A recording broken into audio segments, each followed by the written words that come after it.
पाहता आपण खरपाचा भाग्यवान आहोत की अशा ह्या महामारीमधून सुद्धा आपण ह्या ठिकाणी हा सोहळा पाहण्यासाठी आज आपण या ठिकाणी जिवंत आहोत.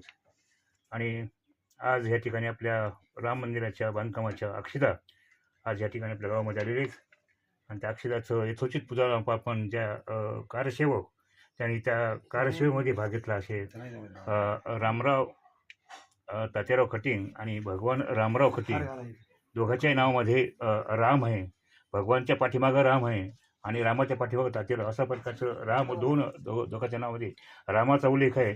आणि या रामाच्या अक्षिदांचं त्या राम मंदिरांच्या बांधकामाचं पूर्ण केलं आहे. आणि त्या बांधकामाच्या अक्षिदा आज गावामध्ये आपण आपल्या रात्री आलेली आणि